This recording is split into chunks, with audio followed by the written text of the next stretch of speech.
money and never surprise on. A juice herbal mixture, and a juice herbal capsules, and no who dreaded there. You could debrail. Who said that will complain with Sissy? Kumawood TV Abba. I'm on Sunday, Yana Yedimu. Sini Papa Ben, I will pay Biasha.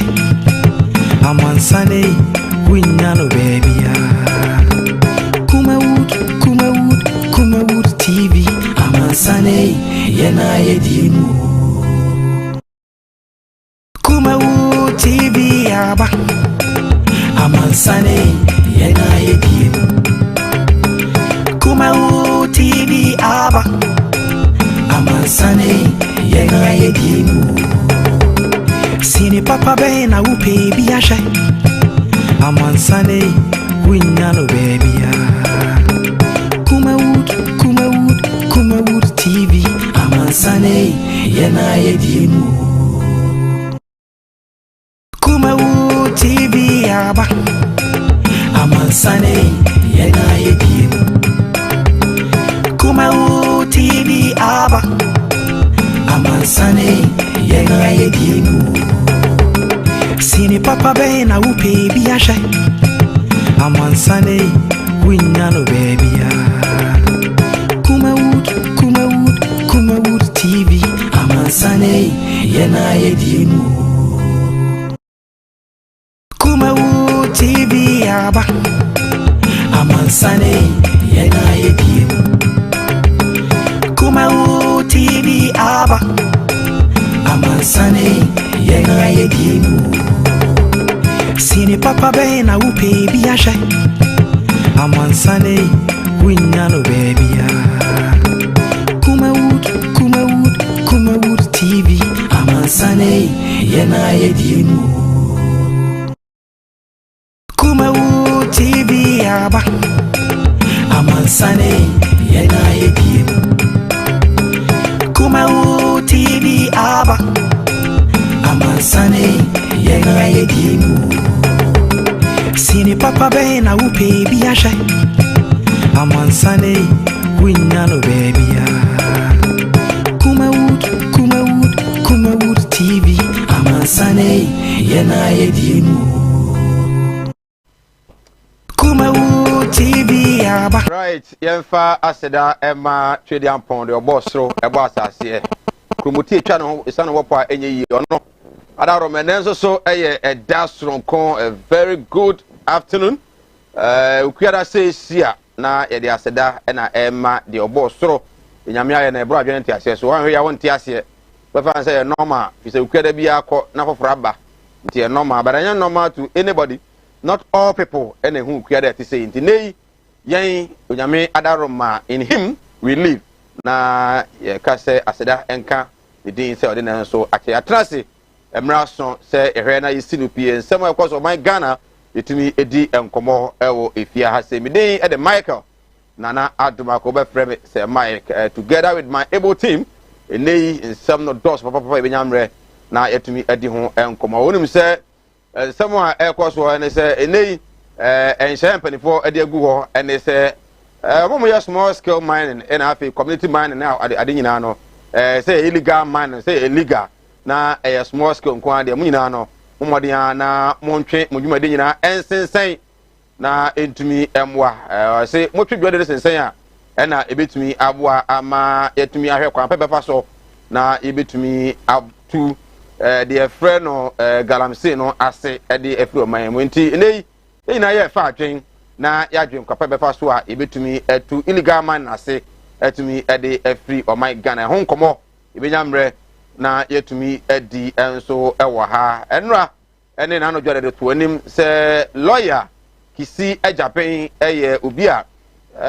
Governor Dame, Attorney General, to me, I propose, Adam Penny, Ama, Ene, you know, say, Oma Meshe, Martin Alamisi, Kaiser, Amidu, Nanemu, as a special prosecutor of the Republic of Ghana. Now, Udimi, and Yajuman from 1 year took a separate kind, I say, and from Memu. Esepa for Eddie Abba Hremu. So, in fact, looking at one or two things, and then the credibility and the behavior, the attitude, and the lifestyle of lawyer Kisi Ejabin, Omune said, Apano, ni fie kura na ka ho a he doesn't fit to be a special prosecutor ebenyamre na ehon common so yatumi edi amano atumi IFA onim se enei de ote krawe ene brawe ngoma so His Royal Majesty Otumfo Osetutu the second enyagro ene nana ebae ebegu nsa na fidida mfie do numienu afidida odi no ogusu a ene na enso enyagro kra ye course benyamre na yatumi edi ene so ho nkomo nana agrada munyina munim se komfo a na oye sika gari na osan eye fa 10 million bra na ema 20 million ma 100 million ni ebebere wona be ga kwesi mu ana ye djuma no a movie star be ga kwesi ya nana agrada yekoda ne ya wase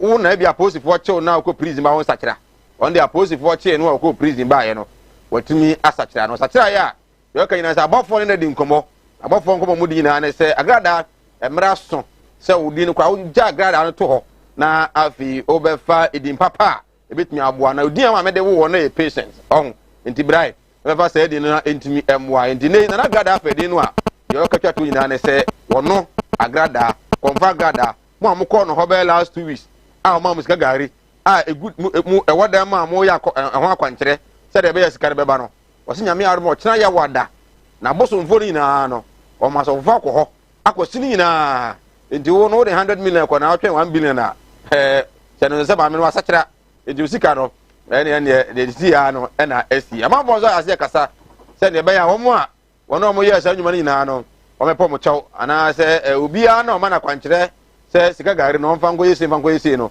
ene ya kwahye na bosum yi de na ebie sika no emabio sa nkrofo no so no omfa chopa enum sika emfamro benyamre na hon so nkomo yatumi adi eno so ewofia ha ene nsam no edoso pa enya agro onu se galamse won nsam no ho omampani His Excellency Nana Akufo-Addo bosome nan na owomu CEOs onyi enwie sa so na MDCs bosumi mu na official omodwumadi no ebe ye una mamu sei ho nkomo enso ofia ebenyamre na yetumi adi uza COVID-19 no enya de ese nyina no ekosa yare no ebi era so ho okọ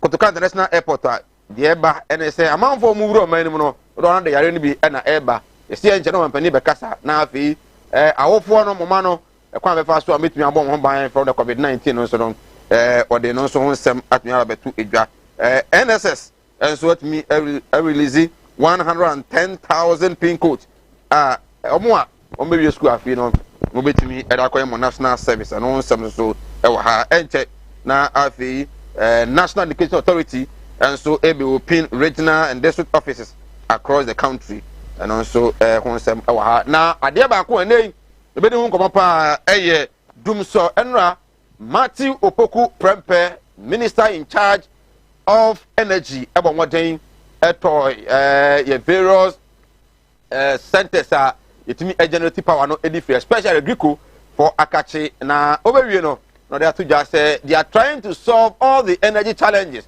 so Ghanaians should give them time and pray for them say and they kania no de eba dum so eba manfo nyan kania nya djuma mo munya bi na mo amunya bi enya mo ne nyina no wase munya botre how and abo how so ba nipa na solve nipa so be solve no ban a matroba e de ama no nipa so bi atwa ban no di aban atem e kan se mi kira ban no sa ban no ye incompetent aban no ma no moden bo bi o so bo bia no omo bo se de be ya omo betumi asolve dum so no etumi e de ama munya botre enche kura Ghana for monsa ebetumi aka ne se nei guso obekasa na ensam so a oka no yere yiba to anim ama so ko se de esitia na ne tia wa ene se dum so no o se enye dum so power challenges and a face na enche kra omo ye ne ma se de be ya mo betumi enso etumi ayi no everyone na samba ko enei so akoso amanfo ho adwuro mo pa the Ascent Central ma se bedwane kire Japan enso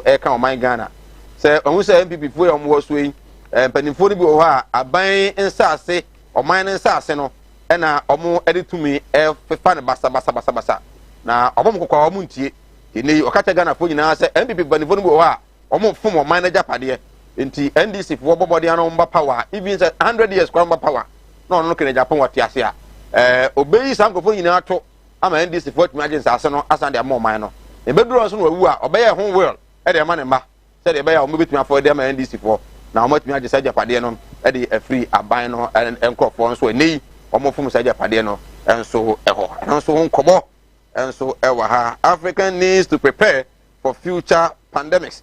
And also Rebecca Kufo, first lady, or say say about disasters in the pandemic, coronavirus here by now prepare by or say who be here say a baby boy who see and non penny force when that saw any bema the boy who see bit me up ama bibi says here yet me ashe na yet to me akon ede etia and also I won't come out how me say no na beto just say man kasim zongo eja ashe ne zongo for no the party actually power bro mo ya country mu no enya agro yemfa your condolences and I say we there wish you very well na yenso nyame say ema ebi entumi ensibi me den e dey say Mike enei mpanifo am no betra se asi nkonya satasare ukọ aswa se constituency ono na communication officer edema NPP obetra se sanso na counselor and educationist Eugene Yeboa ono so atna se benyamre na etumi edi enkoma seda enko enfama God's way casket shop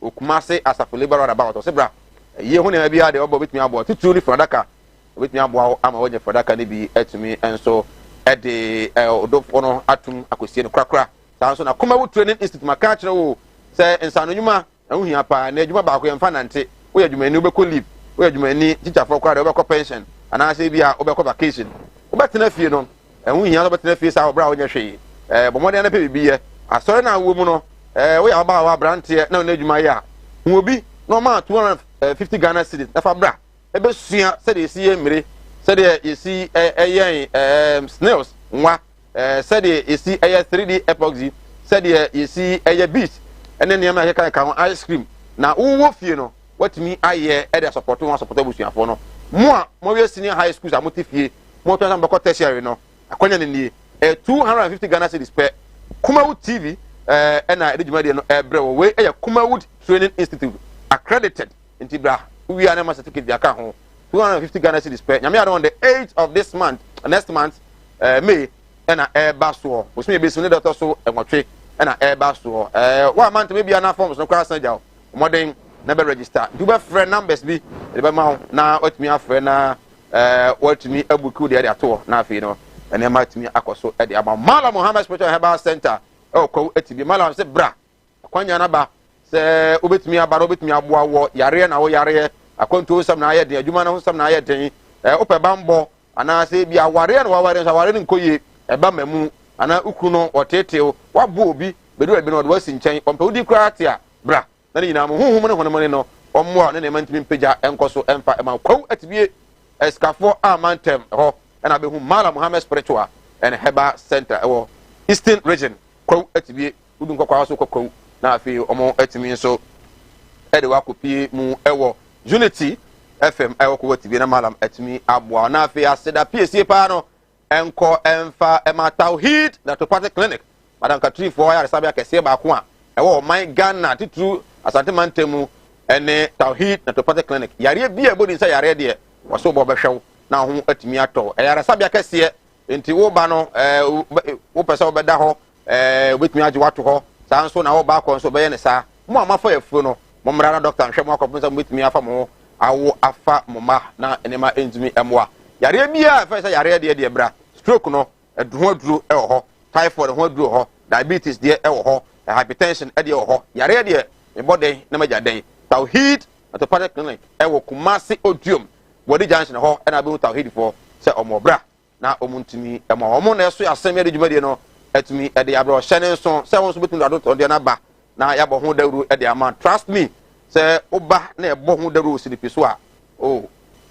nya de se sika open no odwuma no enkoso da bomoden a na obefre Kumawood lines ne bia woni bia no ana so obekumase Atenga Junction ahojo ho na ebutu na afi no aba ma yetumi adidwuma etumi enso aboa ama won so no ujade no etumi akoso amanfo so etumi atwonka once again yemawo ajo na yensamu akwaba medin ede se Mike yentwa ho tiawa emfamra ye ba counselor Eugene Atnase sanso na set ebe transe na afi yetumi ahyase edi komona sene so so wadwen kire no esi da se obede text message ebeba ana se ode WhatsApp message ebeba ana say obefa phone no na wa record ho video the officer kan no we record ho a na wa send e dey abre any one say ebro more than 45 seconds on a video the officer kan on Galamsey officer kan on Nanado ne first 4 months in the office second term the officer kan on Dumso anything officer kan bia no I be discuss no video oya na odi aba na afi yabo amama so hu bia wo bia no ene the officer o kan so etimi e de che o how be so o man tem so a the same way no ena abefa so na beba na etimi ahwe amampani fo so aso etimi atie entwe homra yeba to aso Job training. Kumawood Training Institute. Yasai ababio. Say dear. Yase. Ye ma ye tie for. Ene ya hwefo nyina. Esua ensano dwuma. Wei aye ensano dwuma. Ene ti se woni ensano dwuma. Bomodian se obenya ensano dwuma. Entra Ghana ha se obaye adwuma ba kope na wodi ayeye. Dabi esese wonya adwuma bebre. Eka adwuma wo ye ho. Sana ye tu kwa abrochi a ye ye no. Eno nti bra. Ne besua adwuma ni bi. Eka adwuma bi a wo ye eho. Eno nti se de ye de adwuma foforo ene de aba. Ye be kyerɛkyerɛw bees making. Eye senia ye sidi ahwene eye chain, eye bags, eye mpaboa, eye ye niema bebre. Brane nkyerɛw senia si eye no. Mushroom farming. Eno ye senia si edua emre. Wonim se wobetimi de na wotwe mienu pɛ edua emre ama na fifi abokama. Ama wotimi atu adi ana wotimi atu akoton. Brane nkyerɛw senia si eye no. Ye nuanom akuafoe ye gusu afrem se momra na wombesua senia si ye we decide edura ye digu haban so ama me hye ase kura babra entimi enka aduane na ewo mu no brane nkyerɛw senia si ye no. Snail farming. Bra senia si eyen enwa wobetima yen enwa ama na nyini kama ama wo so wakoton e de anya wo sika wotimi de aye wo nkwan papa bi brane nkyerɛw senia si ye no. Ye besan so kyerɛw 3D epoxy na 5D epoxy. Sese de samu amonim se tarazo any ties etwam sese 3D and 5D epoxy wo ye wo dem a etishren afei so ye besan so akyerɛw liquid soap. Sa liquid soap yi wo betimi aton ye bekyerɛw shower gel eye sinesi ye shower gel ama edi dware ama ye honam eye trom afei so ye bekyerɛw sinesi eye tomato paste no eno ane ye frɛ no tea tomatoes. Bra na ye kyerɛw kama na fa ye woduane wo betimi so aye akoton ama wonya sika bebre. Ye besan so akyerɛw ice cream wo ye de show fridge ma de sanima we nyina ye kyerɛw na ye jew 300 Ghana cedis pe wo bedi kan asende 50 Ghana cedis na afei ye de register e de amount ye register wa na ye buku baabi a wo beda so frɛ chiri ana wo ba na ye buku baabi a wo beda eno achi no ye de bi ebe handout e de amount ye besan so aye pen drive a video ana se ye be kyerɛ ni nyina so ye de be guso na e de amount in case se uru efi bibia na wa fa na wa play na wa hwɛ na wa sua ni nyina ana se na wa kaka ni nyina afei so ye be ma wo aduane adi wo lunch a obedi na wia ne de ye de be ma wo ni nyina ka 300 Ghana cedis a obetua ne ho na ya san kyerɛw enema wo be nyina we de eye fofofo eye dakope ene ye de kyerɛw eye 8th May bosumi May mu ni da etoso nwotwe ena ye kyerɛ saade we eye Saturday eda ba akopɛ ye de be kyerɛw nema we nyina kama pa eno ti no fa number da eda screen so no na send your mobile money ede ma ye sesi a o send 50 Ghana cedis na wo ba wo de 250 Ghana cedis no ede aba send ko 0244 294066 0244294066 afei so obetimi afrɛ sa number ya egu screen so nyina na afei ya register aye 0244294066 ana 0243174870 0243174870 ana afei so 0543 596070 0543 596070 Friends say na you register mount say you kase Kumawood Training Institute a na oji so say ensanu dwuma ahemfie beye butu en yarwa hodo ben na agi nipadua no aboso yare bi ti se eni yare akomayare wadumu ato wontimi ndidi oba ne barima wontimi nwo me kanfo tahwid naturopathic clinic adodo na efreye Madam Katri clinic di amao Madam Katri clinic enam homeopathy naturopathy subetu ya nyina efri ho ye ne kofa bae de Madam Katri tonic aba adwaman so eboa siesie ni padua no ni titiw e de ma emma wonoma won fichiko ensisi so yie sa wono Madam Katri tonic eboa ema woni padua no enyini yie na aboa ma wo fichiko so aye kama ye won fidie wa waso ye de aba adwaman so ye de hwehwe di padua ni mu eyi yarwa hodo ahintani nyina edi Katri clinic e wo Kumase Asante Mantembu edi ne wo Madam Katri clinic yarwe nyina last time FD ya hwehwe sei dwade krato yi mu agye atum se eye animudia me manfo ni bintina mo ne yira ebi no be from ho se me yo omo asofo nso no mo nya ma asorema akom asante memu akomfo ne yedo wasen nso boni ekoso no amro ben eya kristofo ene nkrambofo enti ye nya me so na nya nkwase anya me na yeso obi o ho amene wo kasa stroke a cheno wa ya stroke no enko malam sebra enti difo no nimto de yesu no de motia ba fie difo mu obeko puppet so jo obensa difo mu wi tramadol masa piao so ho adwiru ene danta de bibo ano Mala Muhammad Spiritual Herbal Center ebena da bia 7 to 9 p.m. ene ne nsia e Kumawood TV na yenyamre enwura sunsumu eno suko na ohaw eda oso no Mala mohwe na onyi emfiri ho emfa emawo etwere yare bia edam usika ena ayira na wohwe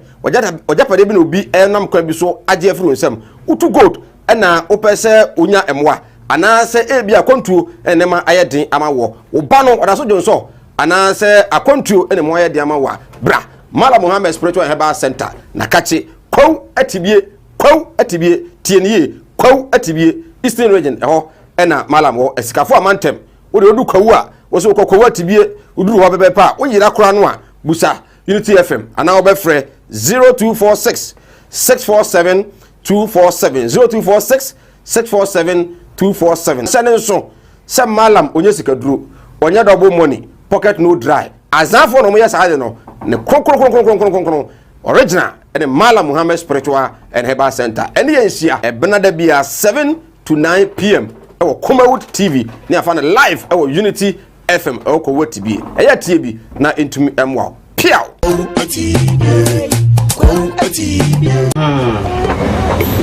well I will hear you say free moon why the den it is slower we na fa kokko we na say dia wa wonu tua wo fa say no mo ma ye dena ma menti we we na wo yere na mfa nkonko ye tiduma na ma me wai slower ebusa yenko Kumase mun ko Kumase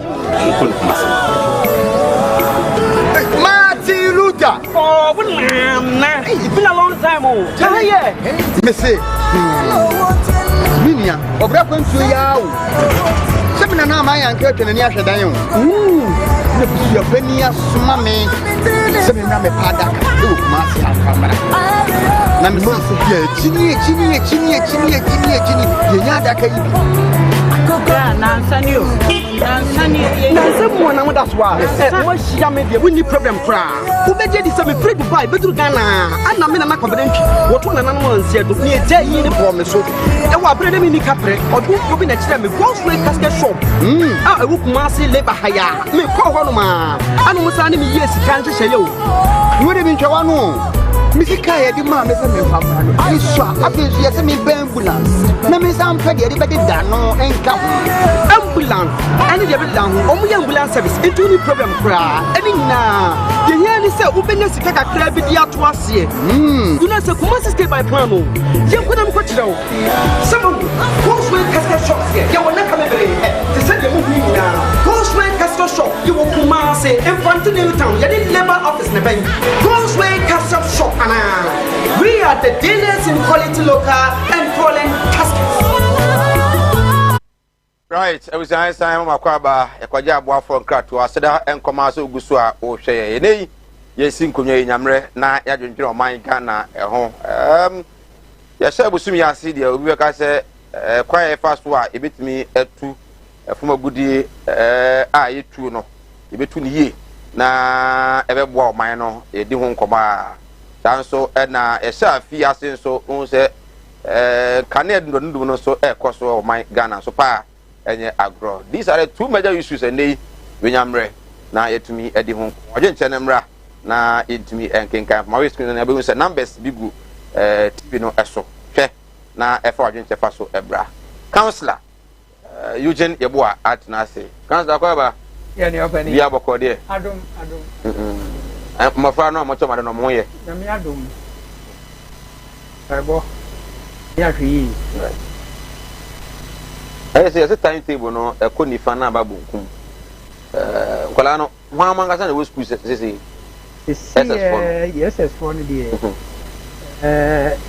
wonga oye double track no omo form 2 go track no ho go track form 2 omo school okay and a form 1 omo ye double track no omo track ni ni nyina green ni gold ni nyina e ho oh okay nti ni oye double track form 2 now oye green no schools ni say be double track so e double track no single track no they say form 1 and 2 e was school single track no form 1 and 2 e was school form 1 and 2 yeah omo onyina was school okay form 3 for ni school by the a double track schools no and gold no was school form 2 gold for was school form 2 gold e was school okay and a green wo fi okay and a form 3 ni nyina e wo fi okay enti since when and a good for no green for the 3 form 2 for no form 2 green ko fie that's the last year how we know oh there be oh sir yeah last year okay. This year ya na we date na nkasa this year ya and the form 3 for no about on the 5th May no nyame ya aduma na mo teacher for am schools mo hwa ombo mo nya bia that together with the first year see no ne ade ana ikinu a me hu timetable no aseme ye shock akra because schools ni bi any facilities it's a kobase one for no anko ana good for na anko na form 3 for ne be kan schools ni wa form 3 no number pa yeah and a form 1 so or number and a form 2 good no so a term and form 3 for ne say ba no de definitely sa ho che ne be ba enti na me dwene position na ene time na wo mobile postpone ye na ye die ntia okay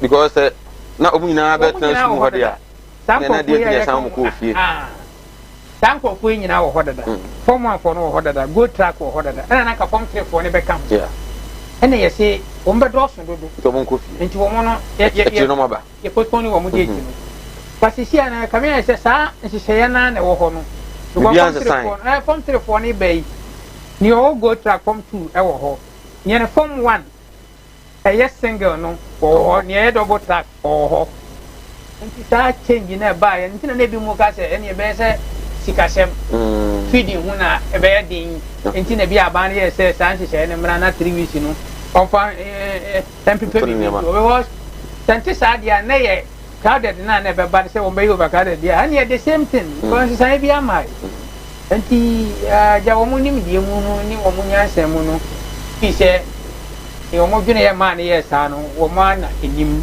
but reason na mo de ma ye ne de se sa pa na tie de a ene ye sa ne ye ko you've been an educationist and also a counselor your education system now especially the basic level because in the secondary school class will be basic new curriculum no I don't see a basic what shall I say to say is a form of my kwan primary for normal exams but here is the case I work private schools are no try exams na public schools no there you say try exams syllabus and as a new curriculum abai textbooks are I was say eba no inya MI 2 years now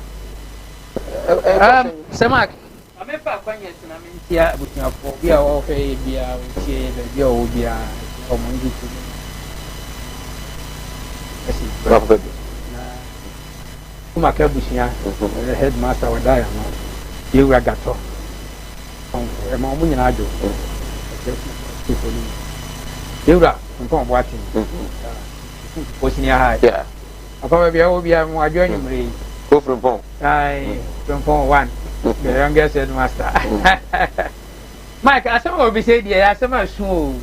And can you do to more Hannah beside a civilian government there? As a station back home.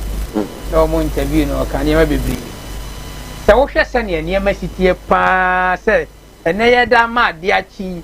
Before Probia, ma, let's say, near corner pa, dear.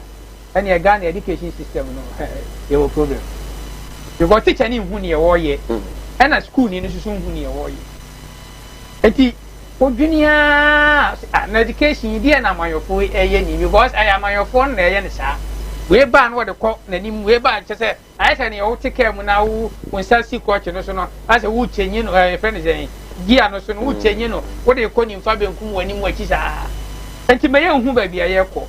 Can I work any curriculum? Yeah, or come once a day 2 years, or more home, workshop, a basic, no. I'm for sex education, be by no, you're twin who everything there. Adia, yes, I dear no, and Crata was ever, and my. Oh, yeah, I was a teacher, and he should be resourceful. Teacher, and corner, one can say, and can own Crata, net now, come there or copper. So, what did you have to net what you are? You're the Crata and a Fabrene, no mark around should be. I don't know, yeah, my see was secondary school, so you're the 4 for us, Abertun. I see a cock, I see a back, or more mobile, I see ye own baby before, I said that an hour mobile. She said, oh, you know who I want, yes. And the education system, I are affected. I so much affected. And then because I said, Nay, I have quite a mad, dear chin. If you will be a ma, that's that idea. And you'll be Jana because I got the education system, no dear, yeah. Now, for that, because you would the echo. You would the echo. No one would the echo, so dear, when you know. Tell us, how now. Young blame why parents are now, because now the PTA seems not to be working. National PTA crown is yes or money maybe. Yeah. We have a situation now. Now you say secondary school headmasters.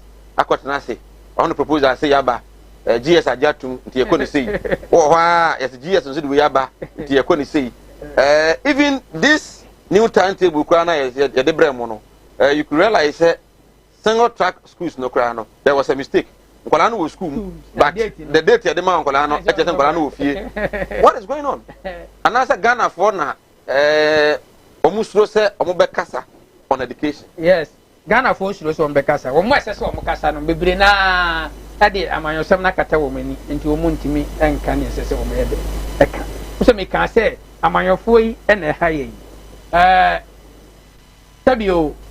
Na ya dia atete timamuni ba ama wono na benyin hunyansa anya nimdie e dia boa wo man no obi ntimi ka se formal school anya den enkoso na obi afi nim se school ne ko no ehia sika owofo na wono obenyema wo ne ba no wono nim se me wasudie se mehwe me ba school because amamra ne kire se wo wono nko ade a se wo ko school enti owofo no wo saa asudie no se obehwe se obeye saadie no eno na du ba bia na awofo ni bia fa ne se ono na awo ne ba amfa na nko school a na aban na ba aban bia ba se nko obehwe se obia wo se ko school bia be den eno ko school na wafa ho ka nanka etimi aboa na enu na ye kwa ase focus ni nyina ko gina secondary education no ho na ase bibia ewo ena ni efom no enhyeda enye papa bia ye basic no nti du ba bia bo se basic teachers no kra so e den etiam se ase ye twa wo magia en wo hwe so a no kra because foundation ni nya masa e den a so no so nya den enye enti ye hwe ye ni mienu nyina dia na ka ye na ye ni ye now with this free education policy no emra so se aban ba na se wa ye review bi wo ho a obeka na Ghana fo nyina eti ne nyina ye hu kwan a ye fa so a ye den ye ko eye one thing na assess education is a war man mu no etimi sorry because enimdi fo man mu a wo nyina follow ade no wo nyina enimdi ade ne ko assess wo mutimi sorry be kasa sa ade ne mra so say assess ye review na ye nyina ye hwe kwampa be fa so ye be ye Ghana education service no ye be ni ye net ye bo se si ya teacher ntimi nkasa headmaster ntimi nkasa esan say wo kasa one share will be implicated. because me call KTI to be specific. KTI and the real information now my mama and it's a form one for no kana new time to bring your mind. Okay. This European vacation or in your mind. They were saying said omujidi say buying the betchim ministry ni betchim mama form one for ni bi akọ if you say gold and a green track one track akufi and sana form 3 for no aba. And yes, it will be very difficult for them to accommodate all of them. Now, saying well, say within a day, meet me as I say. It do happen. But I was asking, say, national PT for no. It's more here. More say. The Shia Nankasana, or one who say, you're more come on you. What you see, and says, oh, best school. I bet I say, be cry.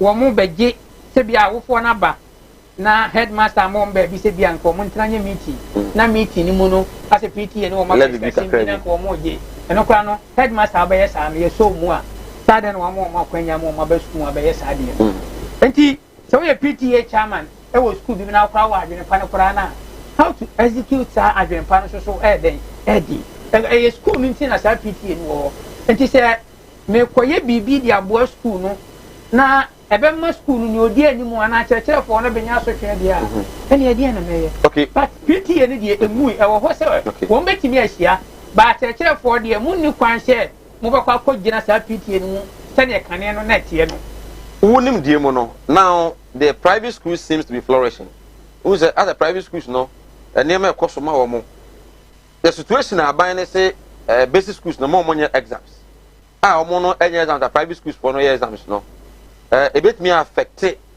and be baby na because somebody a parent was complaining to me say what she said the system is no and can na public schools no mo tre exams kura no na still na kwa yesen kwala no kura no nya de teacher for no nya de public schools no enye say no ya mo jai exams no eye nti is going to affect them more abandon me nya say ni ye kona de a we private school kura so ko ni say because the private schools are not following the procedures.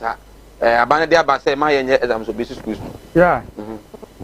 Private schools are not following the procedure. Yes, because private school no do baby no mono pay you abano say on small woman. Okay.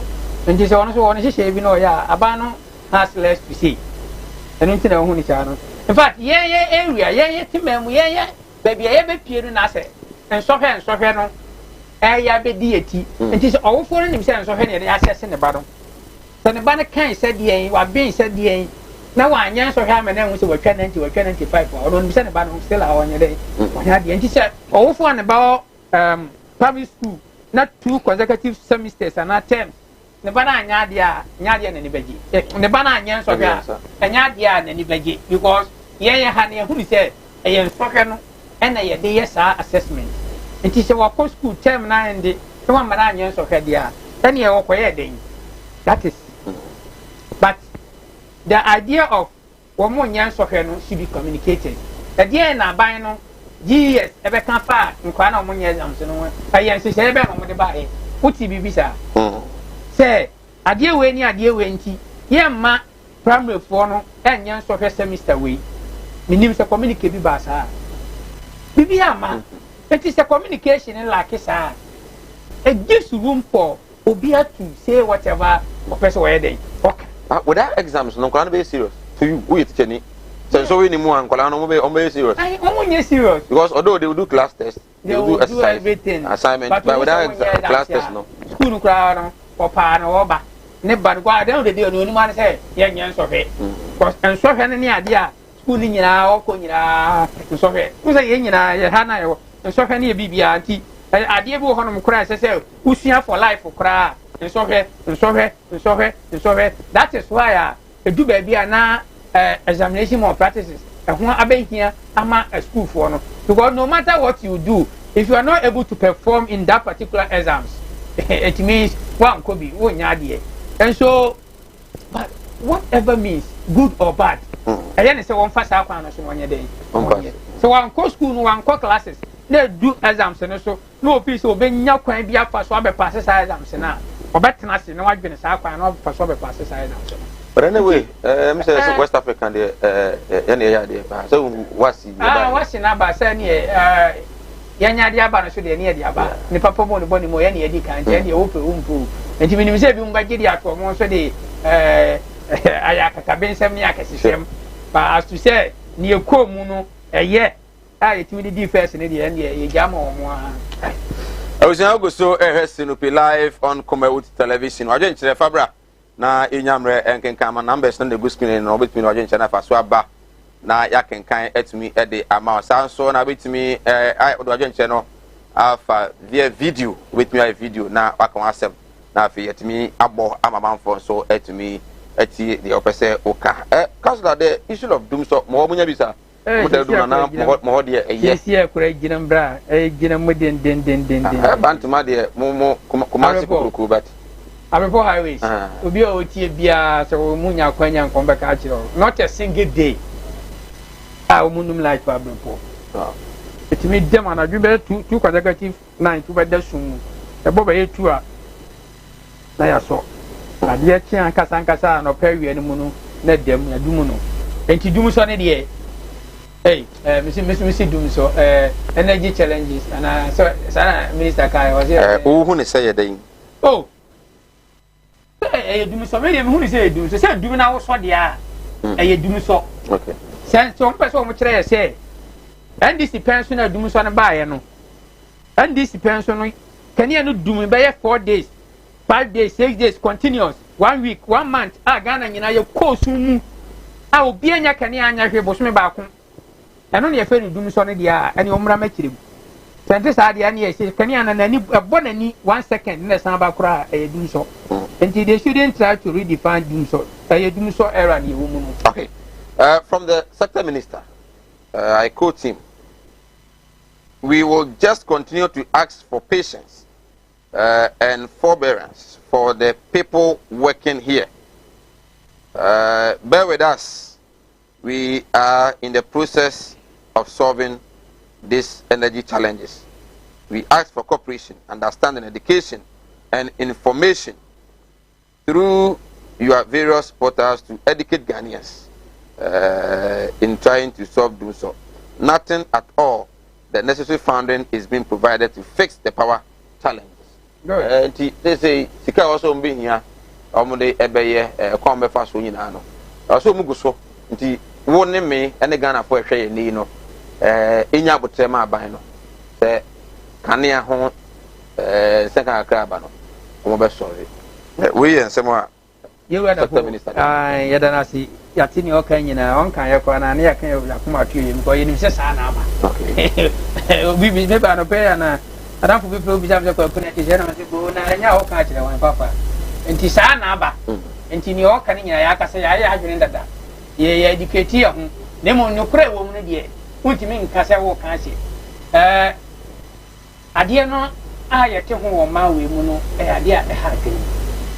Do say, and yet MPP are buying corner Bertuno, and then NDC are buying corner, and I said different president because you were judging and seen to 2 hour encounter, you were for Bertum, at the message Yanni dear, John Muhammad Yanni dear, and another Kupado, and Swanyani dear. Wait, let's say, yes, seriousness. How many years? Omani and Yassing. And nay, that's what Casafa do so. Yes, we will catch him second and near North to say. So, what is the projection? Young we are your quiet Nimuno. And then the young women who say, your Dawson, a beaver come, a brave beaver, and when young for wing come, when you say, what is the projection? And only idea Ghana, you like you. Say, ye to me, any strategic plan for the nation. 10 years, 15 years. Say, and Kenyan Yaka. Say, on my baby, say, yeah, you because a Kenyan dear, Ghana dear, any problem. But what I say, and only any, and I'm on your phone. Editing my for dear grossa and a year bressa. Say, I know will be pa, but boy, as I find to dear bra.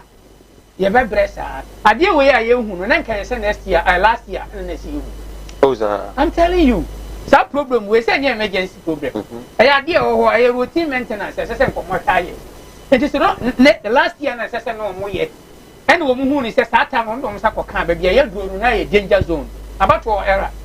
And this idea where I name is the officers last year, emra ne ye beto aba nka bato ne se ne be nka be dey aha enti se ato aba da wie dia that time nko je beto aba bi odi na beka e de 1 year be solve problem na e de na beka ene se ne yati hu enti no kura no mo nka nkire yen ene wo mo dada yen ya ba ne nyina yen nim se dum so no de asan ba enti no ya jaji atum se ne papa ne kan Ghana fo wo nyina munim de ekọ enti boaboa ho wo sa kwa no so e ba no pa na obeto ne ma na wato anwumire eduma wo to cha na de aye ne odi beye eno na yewu na posi yen nyina yen hye sapo mu nsuo na wo mu gusu so wo mo ye ba ya wo mo ye no me enye ya ye ama Ghana sa kani adundumi ebintu ye biu because ache how many years emperor say emfie say so ma hama fix it ani edi enti na aba we nye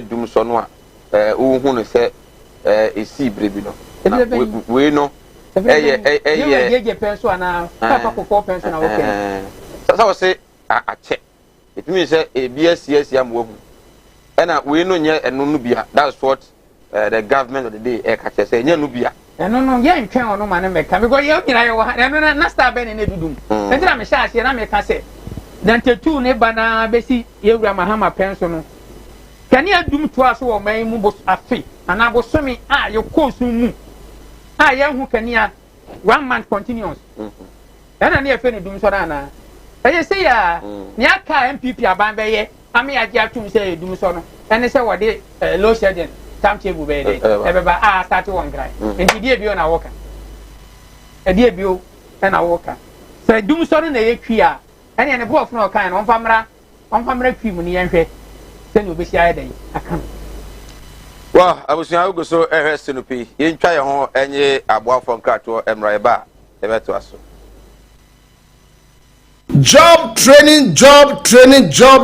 Kumawood Training Institute. Yasai ababio. Say dear. Yase. Ye ma ye tiefo. Ene ya hwefo nyina. Esua ensano djuma. Wei eye ensano djuma. Ene ti se woni ensano djuma. Bamodian se obenya ensano djuma. Entra Ghana ha se obaye djuma ba kope na wodi ayeye. Dabi esese wonya djuma bebre. Eka djuma wo ye ho. Sana ye tu kwa abrochi a ye no. Eno nti bra. Ne besua adjuma ni bi. Eka wo djuma bi a wo ye eho. Eno nti se die. Ye de adjuma foforo ene de aba. Ye be kire bees making. Eye senia. Ye sidi ahwene eye chain. Eye bags. Eye mpaboa. Eye ye niema bebre. Brani enchiro senia si eye no. Mushroom farming. Eno ye senia si edua emre. Unim se ubetimi de na wo twimienu pe edua emre amana fifi abokama. Ama wotimi atuadi ana wotimi atu akoton. Brani enchiro senia si eye no. Ye nuanom akuafoe. Ye gusu afrem se momra na wo besua senia si ye we decide. Edura ye digu haban so ama ne hye ase kura. Babra entimi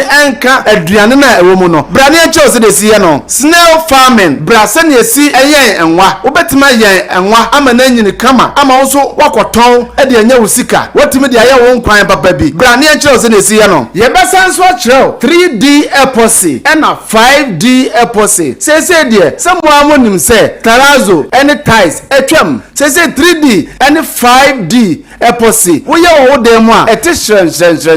Afei so ye besan so achiro liquid soap. Sa liquid soap bi ubetimi aton ye becho shower gel eye sinesi ye shower gel ama edi dware ama ye honam eye trom. Afei so ye becho sinesi eye tomato paste no eno ane ye fre no tea tomatoes bra na ye kire kama na fa ye waduane ubetimi so aye akoton ama wonya sika bebre ye besan so achiro ice cream wo ye de show fridge ma de sanima we nyina ye chiro na ye jo 300 Ghana cedis pe ubedi kan ascend 50 Ghana cedis na fe ye de register at the amount ye register wa na ye buku baabi a obeda so fra chiri ana wo ba na ye buku baabi a obeda eno achi no ye de bi ebe handout at the amount ye besan so aye pen drive video ana se ye be chire ni nyina so ye de be guso na at the amount in case say ure fi bibia na wa fa na wa play na wa hwe na wa sua ni nyina ana se na wa kaka ni nyina afei so ye be ma wo aduane adi wo lunch a obedi na wia ne de ye de be ma wo ni nyina nyina ka 300 Ghana cedis a obetua no ho na ya san kyerɛw enema we nyina we de eye fofofo eye dakope ene ye de kyerɛw eye 8th May bosumi May mu ne da etoso nwotwe ena ye kyerɛ saa de we eye Saturday eda ba akope ye de be kyerɛw enema we nyina kama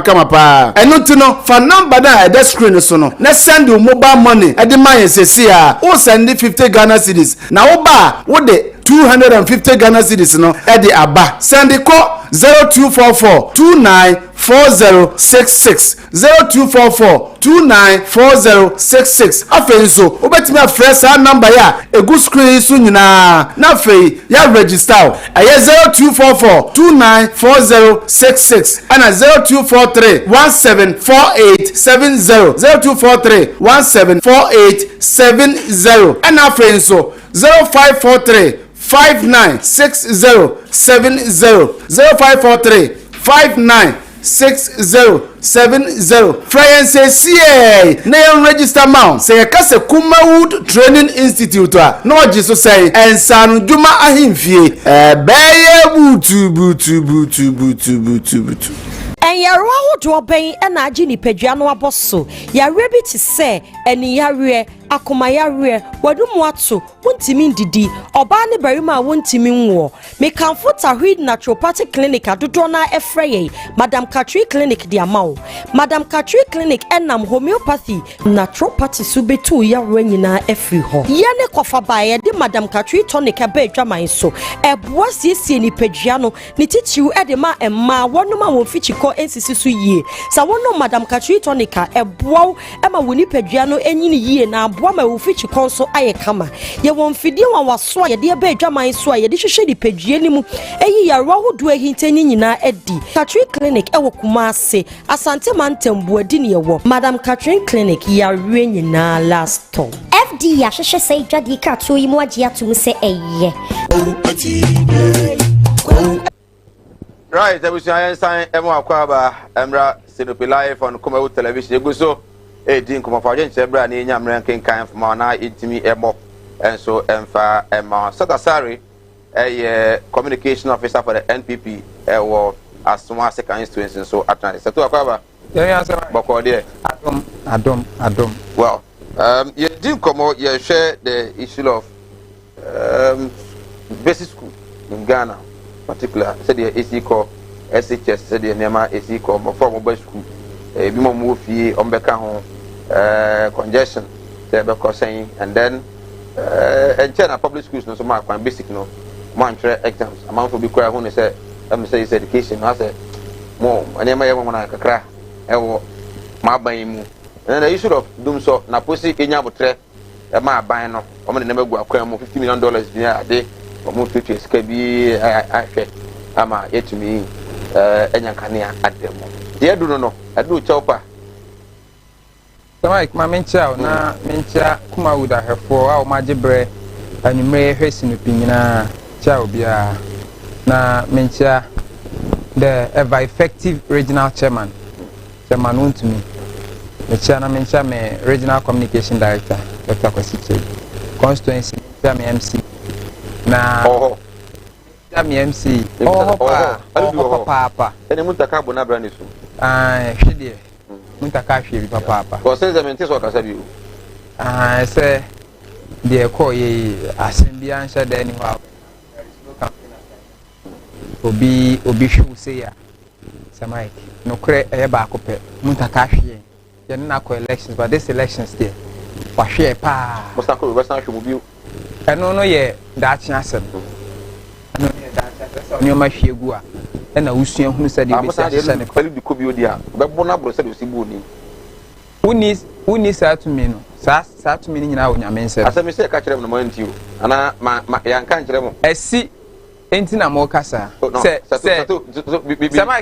be frank with the viewers asɛm yi ma ne one time so anka kyerɛ sɛ early there is no way in a political contest there is always a winner and a loser. It is a all predict say will be lose no lose. You've had it right. But what we need as well. I had it wrong. Like you had it wrong. And you accept wholeheartedly. We've lost a battle to Honorable Muntaka, which he did so well. Now, back to the issue of school. No? So, what's a COVID by basic school? No? They had more one academic year, which I was say year edition. Until now, I who be here say ya adjust calendar no, ya adjust vacation. Said they be better to 1 year no, at the ashim. Some of the parents may say my friend back. Mama acquired 2 weeks. Mama acquired 2 weeks. No, last week. Until you school say I didn't start school na acquired. Na ne banat ne fiache nkwalani haje. Iti samaki na who be here say as a country. Ya pe kwanya time na ya COVID ama ya say no. You bet me a didi ashim said in the next 2 or 3 years no. And I say a year or 2 because himself form 3 for no form 2 for now more form 3 this year no. Omo a better exams into omo cry there. They've made provisions. So omo semester based into omo cry omo that school mo omo semester no JHS for omo semester no enya end there. So omo year semester based omo semester enya end there. Into omo that school but basic school na omo be year term no omo year terms no. And now omo vacations no as better to say kopim say they will be able to. I know say last term they did part of omo previous class no there omo anye no and na third term of so class 1 and third term of KG2 and omo year no last term and a bit of class 1 first term. I know this term now omo they will do a bit of first term of class 1 no now omo dey a bit of second term of class 1 no ashim to omo exams. With the issue of the exams, Mr. Mike, what I know, and it's what Miminya Free Minister Hono, they want to reform our educational system. One of the reforms now, the issue of exams, because yes, the educational system no, are so exam centered to the point say akwalani ko school. Adi akwala status school odwene ho obi school adi odwene ho ye exams akwala bi school adi a odwene ho ye exams yempa disua obi ape na me control exams mami usua na me control exams and it's one of the things ama your educational system no chew passport chew poor pass throw it away no ababe do so your system nim nti I know say one of the systems and I say reforms the ministry epese omode ba na se exams beba akwala no ko school dru ba bia ni kwan se exams ne na adwene se o chinchina se man pass exams na se me exams man pass nko na se school no ma manie obi wo ho a obetumi a kire na de obetia se but edu exams it comes with so many things obi betumi atena exams hall na bi kura said yes yatete o montem kura the pressure ato ne so na wantumi antwe exams but ade na ya kire no onim otia se na me wa akwala ba akwa de ko and you say basic school no exams there are some portions minim say who we lower primary no say we be class 4 there will be 1 exams for you I bet you dey akọ upper primary if upper primary no so I bet you 1 exams do be ra JHS no I know said those are the that is o hwe ne tentimu dia exams no every one sa amado do no and we think say at the lower side no korana dwen no exams yenye dan free lower side no mum yenye free lower side to say friends say free senior high school by and as school placement by who say school placement by no aba be to say see as our school placement ni year the entire parents complain so be how you say oh ma minya 6 minya grade 6 minya grade 6 ya dey placement but they forgotten say ya the raw score and I dey place you and your grade a obenya nti onkola na mbeko SHS no omere no mako kwa me fa place you omo because me say mu use SBA school based assessment sana ese ni curriculum no school based assessment onkola na mbeko SHS no ebe na ehun say e wo say kwame eko KTI ya menu eko ntonso abo say school based system no ye use here it say currently cumulative record what's a cumulative record and the teachers ebeye enye to say the SCC no say teacher nifa na do JSS or say the come awayek ti no atro be man 4 oh 4 5 no after ba the report the stricter report of the student and he say oh yeah the class exercises e be an extracurricular what mark am I going to give to him the exercises there mark any child on exercise and e ma akwala no take every aspect of school no serious not like my maintenance fee oh mami nko sua de me nko tu na me nko for friends a BEC na me nya grade 6 na me fan ko SS but school based system na here throughout to work class no from first day ABA school e ko si last day be free school no max a be exercise a max a be homework max a be P1 to P6 no on be se no no na kwa de ko JHS yes na ko to aso a ndu do JHS 3 no a na ya hwe ni total performance na ya place na say bia wo betimi akọ prempe college ba wo so betimi akọ ena obi kura ho a ye hwe no a said ye ositie no bia ya de okọ prempe a e bia na o max no form but ya de okọ prempe you could pick up what you say but come exams na kan ho ena de ni na kan ho anka the exams has not totally be eradicated ye nyim free mu kura I don't know meaning say who tell me to say basic school Odu class 3 no or class 4 there will be an exams for him or her to write or free lower upper primary or ko JHS there will be an exam for ni nyina kan ne assessment no ehun well ketwa bi on secondary schools no e bi mo ba call on the 5th form 3 on be call on the 5th schools say mo ya madada schools ni mo nyema if you speak to the heads they will tell you about 70% of the schools now ya Mike I don't want to contest the heads. What is hindering them telling us than speaking behind the microphone? Because Ankwala Iba, are they telling us a form 3 for no be school on the 5th no? Omuba omunya baby nana. Ankwala na written your mono form 3 for no. We abemu. Na reason is saying. Me the reason that I had was na omuko school na omube breaky on the the following month. Ombe break the following month. And no more 1 month break. No more babet nephew 1 month. And son omako. No mako school. No my wie omo at namu de atro omo wasi. Enti na omo take that break you know. Enti omo ko 5th May no a. There wouldn't be break for them. Ombe o school mo akopem say ombe tro wasi ni be wie. No ma be fi. Enti omo break na ombe break for first semester no. Na omudi to aso ofie no nti omuko school there wouldn't be any break for them said be ya there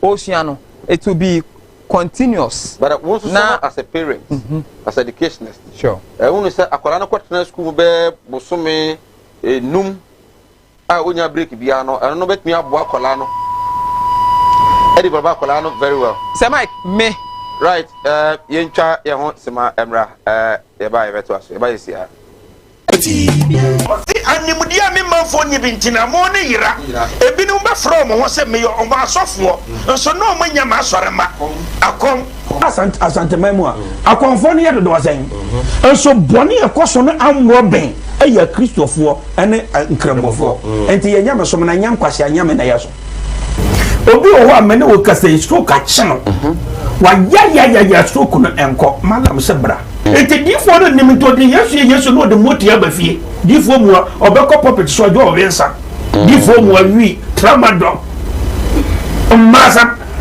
piao so ho adwiru ene danta de bibo ano Mala Muhammad Spiritual Herbal Center ebena da bia 7 to 9 p.m. ene ni hia Kumawood TV na yenyamre enwura sunsumu ena osuko na ohaw eda oso no Mala mohwe na onyi emfiri ho emfa emawo etwere yare bia edam usika ena ayira na wohwe ojapade bi na obi enam kwa bi so age afiri nsem utu gold ena opese onya emwa anase ebia kontuo enema ayeden amawo oba no odaso jonso anase akontuo enema ayeden amawa bra Mala Muhammad Spiritual Herbal Center na kache kwaw atibie tienie kwaw atibie Eastern Region eho ena Mala mo esikafo amantem wo de odu kwaw a wo so kwaw atibie uduru ho bebe pa wo yira kora no a busa Unity FM ana wo be frɛ 0246 647 247 0246 647 247 sene so se Malam onye sikaduro onye double money pocket no dry azafo no mo yesa ade no ne kronkron original and Mala Muhammad Spiritual and Herbal Center. And the Asia, a Benada Bia 7 to 9 p.m. Our Kumawood TV. Near found live our Unity FM. Our Kumawood TV. Aya TV na into me wow. Piao.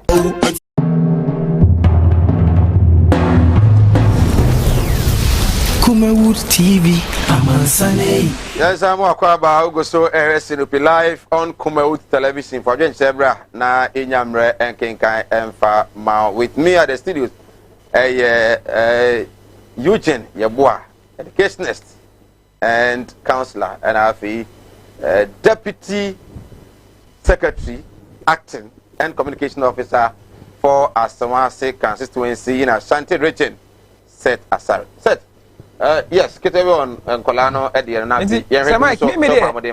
Me personally, I believe say Nkwalani Momoko no ma'am Sam Mefi no mutina de tro wasina ebeboa because omo befia anti ene dawson na ofa mo ho abedro na omo ho bebre ube man break 1 month one sam metina fie na one sam rescue na ebe ha me I'm sure say teacher for na kire ma deke to bi na ma san akodi fie boso mienu dom so nyina enti omo kwa omo refresh na omo start a na eto amusa na ade na ye fresh na ode akwa akotro no teacher for no mo nyoma home mo be so mo nyoma home ana oh teacher for some ye tracked some of the schools not said there honey some of the schools they anya tracked so mo so wo a friend say vacation how many vacation teachers students na teachers and teachers na vacation how vacation obi o call bit say papa you ya teachers be o say form 1 and form 3 obi say form 2 form 3 which say form 1 form 2 form 3 enti was started January no ono unya break to okwa kwesi December ma dwene sangrofo no anasa mo de Nkolano just to have that waiting from parents then ga say ma ba ne bomode but teacher for na kasa so mo child na ho de umbenya ya child ne de asa mo fa ho na make sure say you see we are in a democratic society. May I believe the last time you wo fear that them na me no ka asem na ta asem bi ba na me no ka ho asem say may I believe that is why such groups they exist. If there are problems, they should take on government. Right. On do so, as I feel they move a bit, na pose yes, Australia for inya botre, and for a man, I'm be fix challenges. It is a system and as a style of leadership. Obia o kwanya ofaso a leadi, see a man akwanya. So we heard this crop of ministers aba me hu adie bi wo omo hu, which a style a me pe wo leader ho. Because woni amanfo ya de na se bibi ekoti amanfo no a you eni kwan say we too big say obeka chom so ya pamacho munya abotre because say o hair cables transmission cables here almost sesen na enra me ni obi kasa na make sure say ya ansesa no sesi a na yetna ho na break it down said ye May 7th yenya system breakdown the entire country echo off na ebia na that 1 month na ye de besiesie no na anye dumso na aye national dum kra because sesia peak times anwumre a obi a wo fie mostly obi a be so ne gadget nyina no na ye you see around 230 250 you see you 300 megawatt plus 3,000 megawatt plus. Enti se wo hwe anyinam nkania no a ye use power na ye use no any cables na free mebre bi na so for chia pen so tete no e wo ho na sa time na ye use 200 ye use 2,000 the same cables and ye use and ye ba be do 3,000 and counting still and one ye use say ya asoman ye ntu anamo na ya sesa cables no ye ntu anamo na ya hu se Kumawood aba another TV station be ba fofo omu nyina betwe light the same cables and ye be use to see answer sano ni amfa de ahodin wo mu ebetumi higher voltage ama ye ho be kire counselor say onu hunu se na wasan kamo adwuma no na nke between last year election tin na mo anya ne sa Sir Mike, these are opinions. Many counselors here his expertise education and counseling but about engineering na me ni nyina ye novice But the music has infidie no na why see dada sa anya dada from January out. Dada free 1 peso. 87 free 82 free 79. And nesesa no enye se me kokọ ya no akọ e se woto ansa na wasesa. Next can you last year. Kwa you procure to come. The quantum na yesesa no o procure. Ebi okura wo hye ne aya ama wo. Ebi wo ho ate se okopoko as substation ayesi. You can't build a substation in 1 year. You can't build a substation overnight. Ebeji bre na odi aye. And no political party na ban so na be na just obeye no wo lesson year. And no ye wo na wo ka. But se eji se o sa wo ye ne sa bre no a, wo ni choice. Ji se wo ye ne sa bre. Now, dey na mo ka kire yenya dan. Se si ade be ka kire ye nyina ye ho ne se aduaba kra udua epro ansa na efifi. Ye peni yie se de o man no ekọ industries spring up. Na ye nyina ye kọ ye technical na technological no. Obi e yusu fidie washing machine, obi e tobi microwave, obi e tobi TV, obi e tobi. Enyina monka na yusu no doso. Enti na ho behia se ye bomode se ye besiesie ye be ma wires a ewa hoden e betumi atwe nyina monka na wo behia o fie mi so behia o mi fie at the same time no ye be pesa cables ne bi ehoma ne bi ne ye de aba. Se sa homa e ba e wo se ye sesa dada na e wo ho no na ye de foforo no aguso. Ye ntumi nye light ho adwuma bra light ni si so. Baby wo ho a efie even bulb se wo sesa bulb abeka se enum no ansa na wasesa no nti e besro bi anya abotre ye ni yie mu nti na ye no se de ye nim se by June July de nyame ncha de na nsisi ne ECG for ka kire se be December omo no ehwe the worst case scenario omo hwe the worst case scenario but omo so na technical people no but gridco na omo supply ECG no gridco say omo adwuma na omo ye no by June July no omo awie enyo ope ka we bo so miensa na gridco for awie omo adwuma na omo ye no na de aka na ECG so aso amaye ni yie mu e na ye pede ama obia ya fa sere ama na eya na amanyofo no at times I keep asking myself say eye kura asi be nyamanyofo man mu ana say ase mu wa ban mu a mo kasa enko na mu opposition so amokasa enko asema a wo kan na wi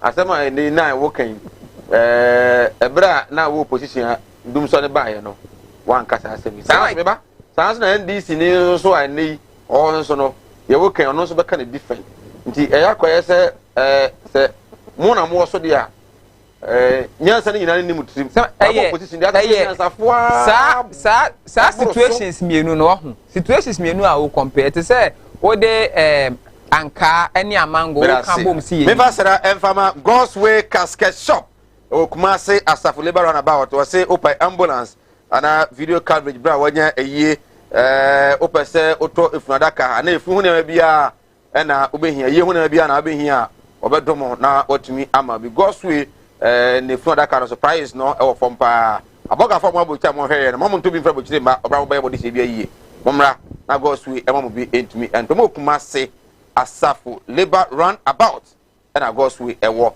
obefre omo e wo 0243737457 0243737457 oso bia wo bia na bomode a o frɛ no a untumi makra no no abeba na otumi de ababa domo na enema awiedi de amount Kumawood Training Institute se men kan cho say on the 8th of May another training enso ba so e Kumase ahojo Atenga Junction Kumawood premises ho na training no ba so na training no e mo pen drive na afi so etimi asama certificate bia ba da frati na ba e ma baby papa etimi adade china wie program no a na okosa so na do obedi nso no e be san ahwe ama onya de obedi a ho enchire wo 300 Ghana cedis 300 no 250 e say on pen drive eno de obetu 250 na mum unya pen drive aka ho a na the 300 Ghana cedis etumi abaye chiro kwa me fa so abaye mushroom beat making 3D epoxy ice cream tomato paste snow and afi so we decide na kwa me fa so betumi aye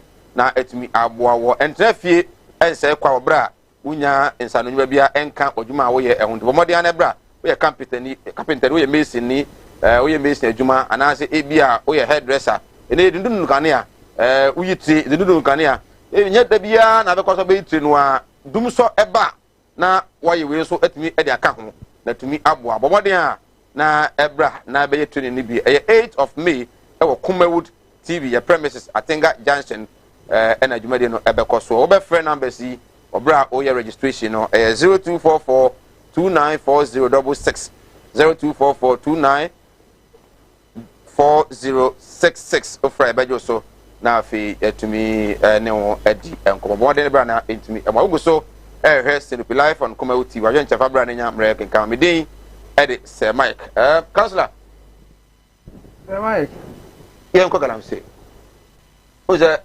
ɛmampanin hyɛ sɛ ɛwɔ sɛ yina dwendwene kwan bɛfa so bɛtumi atu galamsey no ase mpanimfoɔ kɔhyiaeɛ stakeholders kɔdi ho nkɔmmɔ a ɛkɔduru sɛ ɛna a yɛkasa yi ɛwɔ sɛ obiara na ɔyɛ mining a ɛyɛ small scale anaasɛ illegal mining or whatever no sɛ nyɛ large scale nko adeɛ a ɔmo nyinaa no ɛmfiri site na yɛntumi mɛtena akyiri ɛmɛhyehyɛ no yie na yɛntumi ɛmfa into illegal mining no ase ɛko a yɛko ɛde atia illegal mining yɛnsuo yɛn saase ɛde agyapadeɛ a ahodoɔ a amanfoɔ bi ɛde kwanbɔne bi so ɛsɛɛ no no kwan ɛna wayera kwan no is it ahemfo yɛn atomamufoɔ no anaasɛ amanyɔfoɔ no ankasa ɛna ayera kwan ɛma yɛntumi ɛnsi ame yo sɛ Mike medase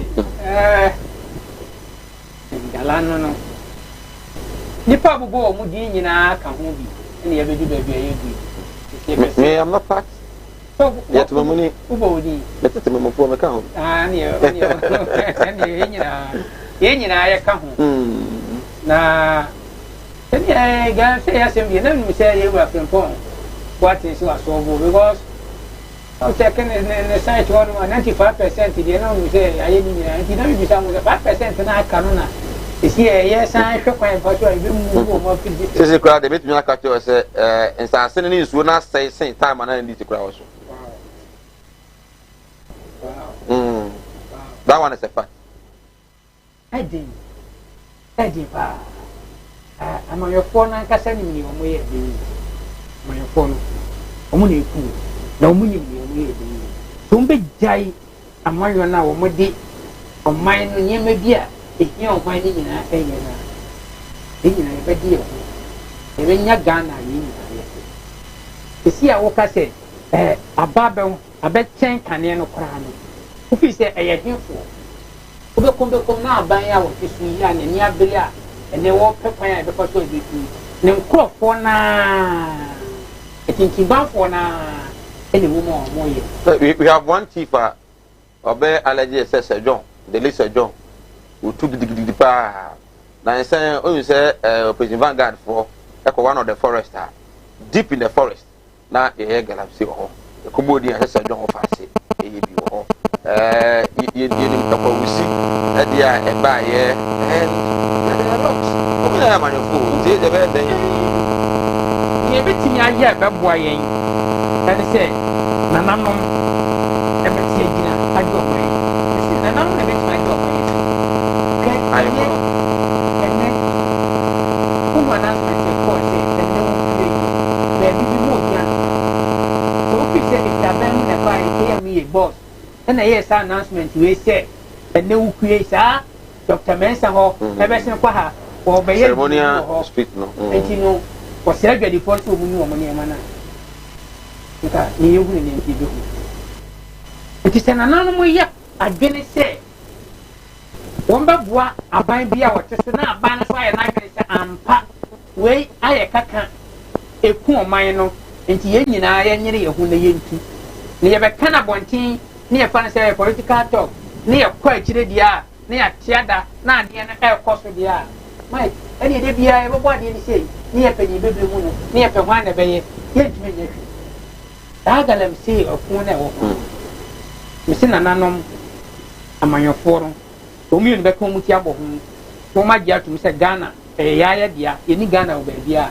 ɔmo na ɛbɛtumi aboa me but ɔkasa nananom na ɛbɛtumi aboa no ebi mu nso koraa no is of the view sɛ nananom no nso koraa ne bi mu wɔ hɔ a ɔmo ara no tɔn ɛnanso mu yi ɔmo ani ma galamsey asi ma ɔmo tumi bɛyɛ adwuma na nananom nso gye ɔmo percentage. Nana mo di on percentage. Nana mo say amamu na nkase ye share that for mo kan ho. Odo dey have that. Say do baby ani men ko ya mo mama ne.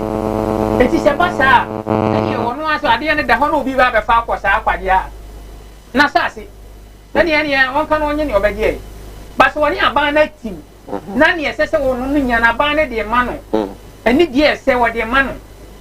I believe say nana no betimi aboa yi. Ama say adwuma no. Minim say 100%. You mo nyina na ye pepepe. But see sin kete sa. Ye benya do na o my ready so mbebo am ya ko. Amanyofo na political way. Some company ba ka say what the position kra na be lose because of that. And the political talk. Say sa nana see about depend be di. One dey want you bia but ne say agency say yes sir ehwehwemu na e dey report no command no ebu ho no ma enko ye ntefi to the extent say machine she agigi ye nyina do ba bi say excavators no ai ya sini nyina ye den ayira but eno sa no dey say o man pani wo so ho entwem ye meka bi nkyira wo ese say wo frɛ na wo bisa ko ye nyina o memha ye wo so wo makwaje edu ba bi anwumre ye hwe tv etie news ye hu sampa operation Vanguard for yakọ akọsọ mi ho machines no ma sisi ehin na ekọ machines na wan ene ye hu ye ka wa sema enyiye to the extent say NDC force wo mo ba wo na ba be ji sa dem isa ma yo sem na ekọ se si aye ti ye NDC for nim MPP for pa wo mu tu galamse pa e wo man mu sa na MPP for nim NDC for pa wo mu tu galamse pa e wo man mu eso ko trasia aso mo kan aso mo kan na me mo tia na NDC phone na bibi phone isi minister ya oba yi o so tan wo dia se ne dwuma di ase o hia moa sa moa na ama obeti ada o do be be ka yese masa ngana na nyawo kwa o dia o e mo so cause say the minister no looking at na approach ne baby what true no na nka nyawo no ne ko se ne kosi wo because we ye baby esika pa na manfo e de ekọ na ahemfo akese bi nso kra wa ye also involved nti wo hia obi bi anka ono nso ne mo du so face san microphone na no face yo mo na young as jina samo jina podi ahwe ya na eno de eno de mo kasa me no mo nya adwene e tumi na ode ye ne hoye e the power na ma nti so so be sinketi na obe ya na obi ehu so wo ye ne hoye na se na bi mu odu se papa bi mu odu no ode ani eni ma na wa mfa ma no wa mu ni tumi na ekura na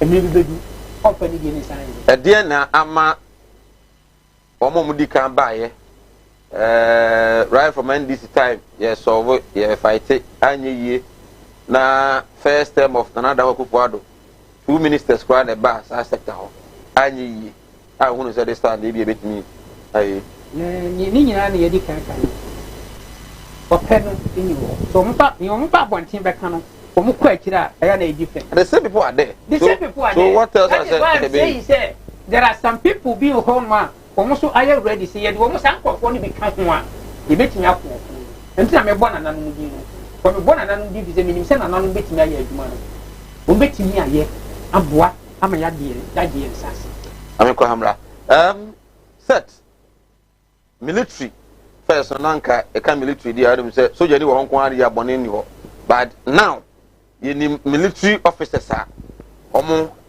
guide omo protect some of the political parties you know even some of the sites are among for illegal mining no better na yet me I fight it so Mike my main fan free baby Mr. Eugene and I hold this view galamse bia ye no obi kro ohene bi kro so galamse bia ye no obi kro so ye no nsuo so no nsuo ni da obi kro enti se kronfo befie na kraman ni hu kronfo no na se wa ampo kronfo no a is either say kraman ni nim kronfo no ana se kronfo kraman na jibribi afri kronfo ne ho but what I say last 2 weeks make kind story be one of the Sehui areas yes so hene baako Kofo started so be to galamsey. No ne man for said there be. Omo mpene ma omo nse omo koko. Enom di gu omo so red. Omo ko ma mebi. Omo no ye galamsey fo a omo tumi ne wo fom. Because as I said no, ye wo omo a sojafo. E protect you to di kuro bi a wo kuro ketewa bi mu. Ah sojafo ene metro men akogu site no. Why don't I fight it? So sojafo be good site. Purportedly, that's almost both sides who buy so being to galamsey. Now you dikro. Now no man for most sorry. And I'm not telling you I'm going to camera see. Okay. Or now can I say John? A2 you know. You could see say. Mimi is okay, Manti. Oh, okay. Dear no ye. I see. Go on your then. I found some go back one time become in a Oh, one man for who? Or hine we are hinia. So we are president. The people in the country, and a year to me no, not just you being the Hineno, and a man for no, Sabika fra Crora, a Santa 4 years and for any money yet. It is all sorry, Nasi Yenina, Yabunanimti, I said, or say an obey in the ceremonial routine. Nasa Chroma, a Santa Fonina, your oak master said, there be more in the ceremonial route. Where lies that power? Me or him me see me man for ye ma obi en to galamsey we asase so nti ahemfo na ye to galamsey o mun asase so nyina no enye o mo de en obi a ye din ti ho na obi sa edu ba bi ahu these days yem be contest ni unim say because of our galamsey fight we lost almost every seat near our galamsey area. Every parliamentary seat near our galamsey area, you lose seat because they feel the government has sorority or majuma or more. Some also say not only say abana sorority or majuma, but I say robbing Peter to pay for. We now say Ghana for the free councillor and some because councillor is perceived to be an NDC member. They are must set. I in an commitment for your NPP, you know. In a way, no. Some media me say, O mo adwuma o mo ye edidi no. Yes, wo munya o mo agyan. Enti o mo beto atia. And we also heard on tape NDC Deputy National Communication Officer Kwaku Buahen on Dr. Tony Obin working from Galamsey site. E ka che o mo say o mo to abama John Dramani Mahama na oba obemo ma ye o mo Galamsey. Galamsey na aban say o mo njai no enti o mo bu afu no say o mo NDC ba obemo o mo aye. It's now bizarre saying the president say or the presidency ever two on the line. That is what you call the president. A leader. So we heard you man and now done for the year in the first step. Now her vote partner. Oh dear. Minim Saudi said easy man. Compare all the votes in the Galamsey areas. You'd understand say empowered the presidency to on the line. Oh, Galamsey Kono, and I make us say I like the approach that some of these current crop of ministers. Take now say, oh, Jinapoye or ye young. When he gets you involved, me I believe in participation. Councillor Brian Nase, say Mike Brian Nase. Say ni ye pese ye. O chefani, o so kan, o make kan. Dia ni be ye, e kwan be na be fa so na Galamsey yi. Yetumi ayi free ho na aboa ye nyina se wo de wadwene ba councillor ka kire me se oh se ye fa ha ye jai ha fa be na kine hu se councillor fa ho a na se wo bibi de ye no a afi ono na no asem no akekere no then you can hold him accountable. Galamsey nim say government design a TVET program for Galamseyers na wo free Galamsey ye be yi mu free ho a ye de mo call technical and vocational training where you are set up. Yes, set him up your mama. Ye say ukosua hairdress na wi a ye pe baby ni ase ya o container ni ama dryers. Now they are starting adwuma. But am for say on to me nya sa 1 year, o nya sa 6 months no. E fa nkosua adwuma. Mo na mo fail mu first term no. The fight against the government na say mo say because I'm asking this because I was part of the press briefing course when I was in Western region. I was Takwa. Sure. more selected people are more training on drones. They were going to use the drones to detect where people are doing illegal mining. Now drones in a way, some of them training that the mine sika TNT allowances. None of them is working. Where are the drones? Where are those people? The training you gave them, no, I could see saying the drones were working. Working at where? Oh, me, I had a chance. I had a chance training. Okay, me, I had a chance at Accra to also sit in similar training. Okay, Ukobi. Me Kobi. Okay. I had a chance to sit. Oh, your party boy. That one I know. So we continue. So you say your party boy. Party boys. Me your party. I don't. Me I don't go party line. We continue. Because a do baby, I need to have an objective mind. The drones were working, but Sir Mike, and now this same conversation I was having with someone. Say, oh the drone, oh trainee counselor. Now the drone ma counselor. Na counselor, but oh, we need free site. Say counselor now her drone is no. Because so what the drone no her drone no. Omu nyina galam say for ni nyina free site. Who the minister in charge? What will you do? Okay. Inti more question them how to use the drone no. Me man could share how to use the drone, Pacho. The fight against Galamsey, a national, said you call COVID no. Said you call COVID. A national fight. Right. Say ye Jama nipa ba who say minister cannot set up his office. Right. I will all Galamsey sites. Inti ye on my ahemfo kroma and no see nyina ye sorry. Ejina say yes you say yen sa se say ye koko fo say ye forest say inti ye begina na yakon e basa e ma minister and my politician na juma ayesem but there be e kind of politicians ni ye bi but ye modi politicians ni ye modi politicians ni ye bi politicians ye say timamufo no ayesay politicians dey sika kwa why na boa no ma ne ye right so at times you know how vulnerable some Ghanaians are oni bio or a local boy what village ho oni di obedie we ba no so me do kwa ye adwuma me ma 200 Ghana cedis a day obey because we need be engineer be a politician who is capable no use microphone. So if you tell me say nko ba kono so ka so onya in a way no you are enticing the person to do it. We are enticed so many times in our lives. Yet there be an amount to there be a two we are enticed so many times.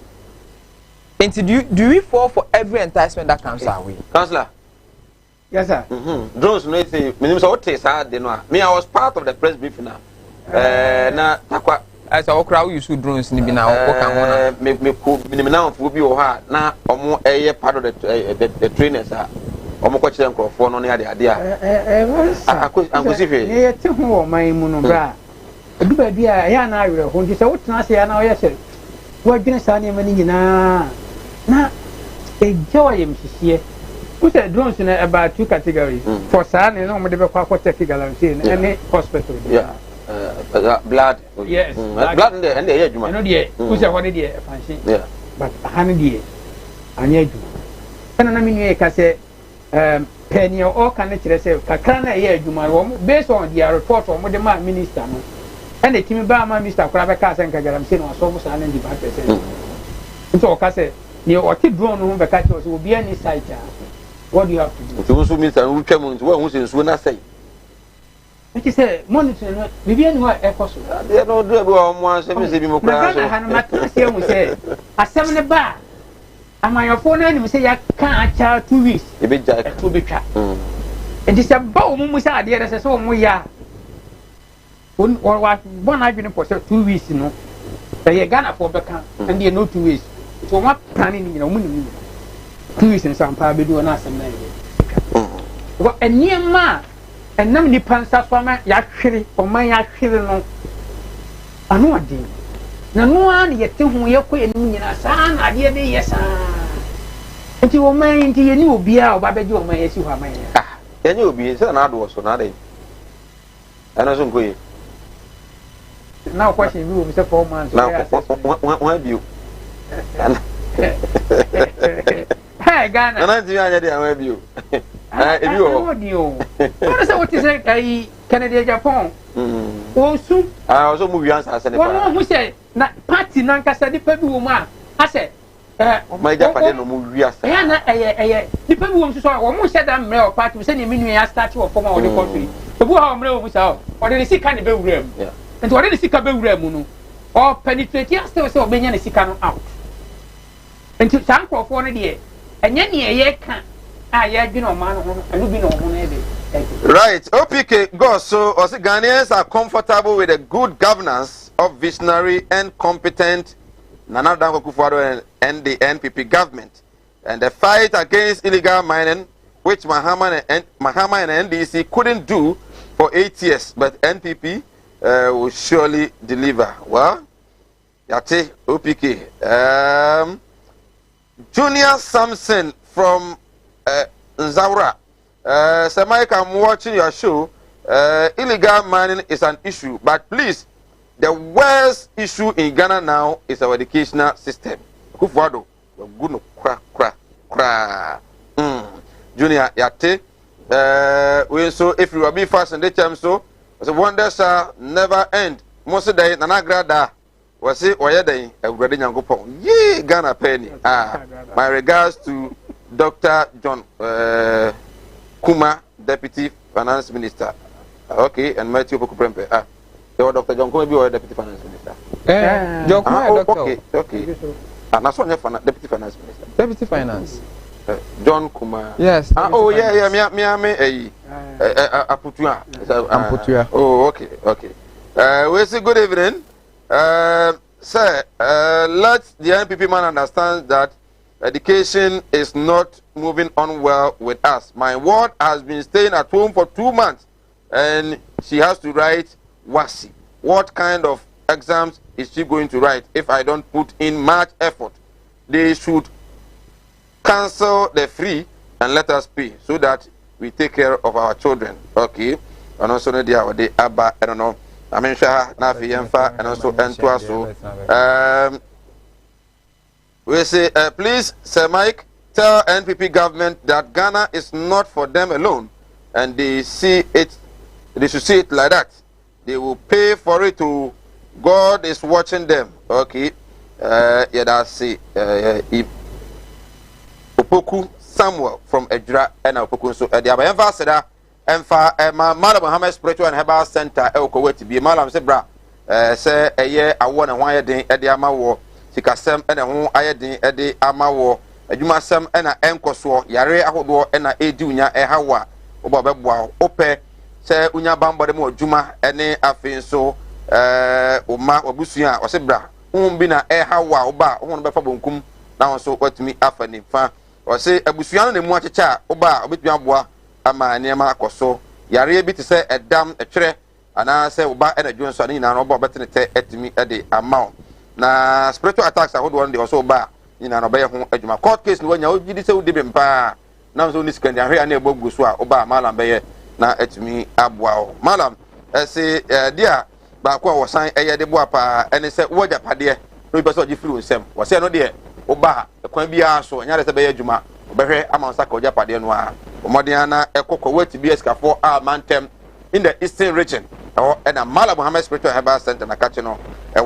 Na afi Mala intimi and so and more. 0246 647 247 0246 647 247. Malam na one any enkomo. Young Kotie moi. Mode Majentre Ede Ebaye Monday F5 video.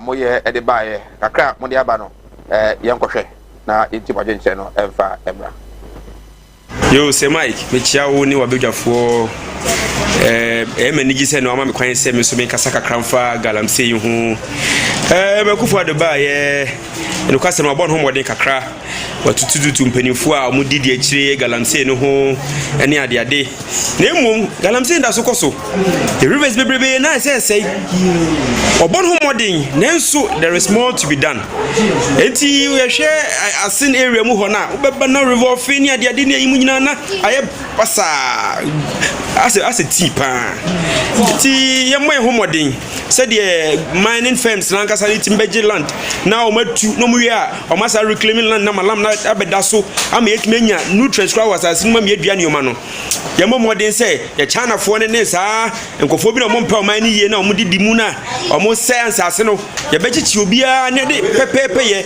ato bebi a eda nti wadaroma mpanifo se mu tie mi a momoden na eja me ye mo ye homoden na ye stop you mu prosecute obia or ye involved in the galamsey na ensuo ene nkwa ensuo ni ho aye nyankwa nti momoden ni ntimi nchi kofo ni nyina bedamase yeah a friend mayor because every dance akoche ye best yeru adanko akufo and I'm on opportunity ye nyina ni je and so fa nancy from na galamsey issue no onsi ano mai afi dumso na ekoso miamia no so inimpa so oguso oye djuma e wo ho a obo na mo de say sa djuma de nyina beba wiere na ye ho atoye the stress ni minister ene na pam for mo nya ntem na emwa na sabi yanso ye ho han kakra na afi nso aban nyuma efo esika ntumu kakra omo de no mo aye na eno so nra e beda na se onko so no mo djuma pa ma o ma Ghana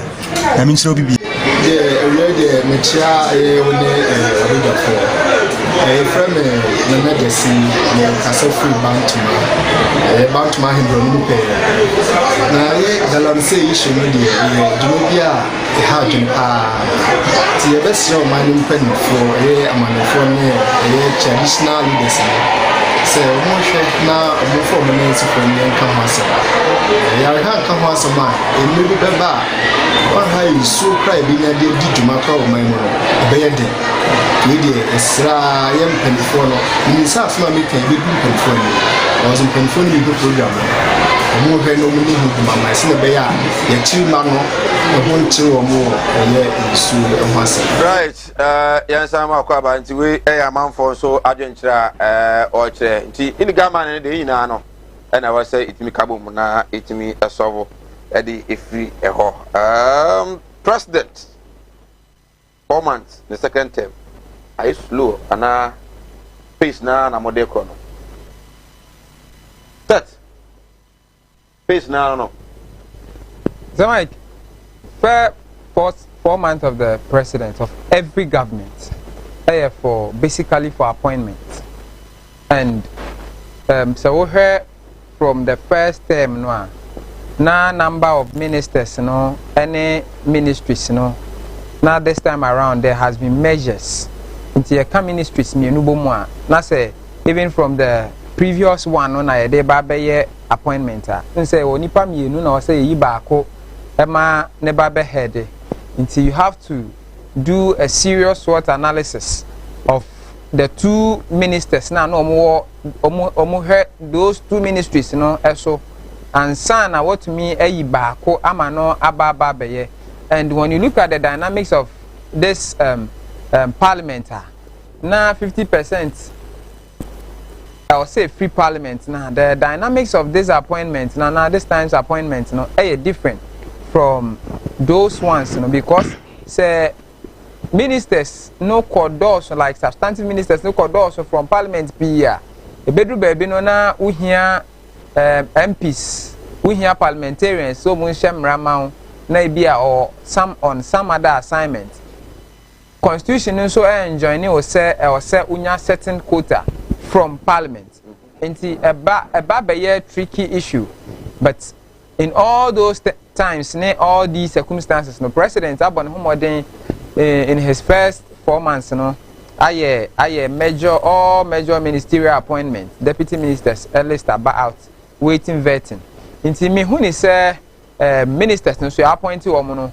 obi antenase every minister is moving from railway to energy to lands to housing obia movie education go school from school to school obia movie enti I me hear said the omo ahokeka esitie president appointment said the ministers ya appointment ya jo omatum no omo so ahokeka esitie a media for the first 4 months I see a very positive sign into the second term. I see a very positive sign into the second term.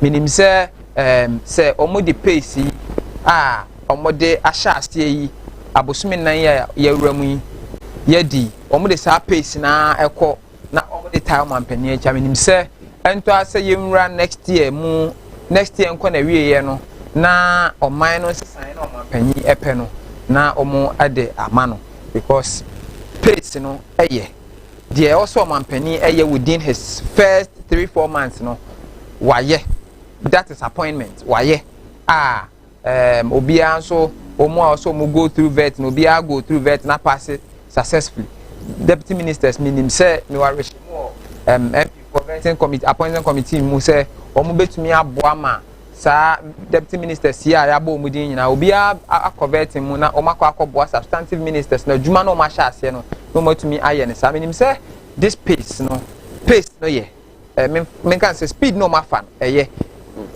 kakra abosome nan ya for the second term minim say ye be say ye sa meke ya kwa ento sa afene ko na wie betwa mfie mienu no mfie miensa mfie nan no na omotumi aboa amampanyi ni so ade hu opese ode oman no ekokoduru no yakọ akoduru the challenges no ya dos wana dum so abem midwives and nurses trainees marketia on sensem so ya den any public workers and as a public servants marketia see etum see entum 4 months ni omonte hwe and couple with other issues because ya edin amamwana enye edin se Mike enye edin se wo hwe baby a de wo kan ya ni nyina aye sikasem and wo hwe sikasem the minister who was designated our current minister of finance no ye boni din a ye due for vetting no he had health challenges and also call 2 weeks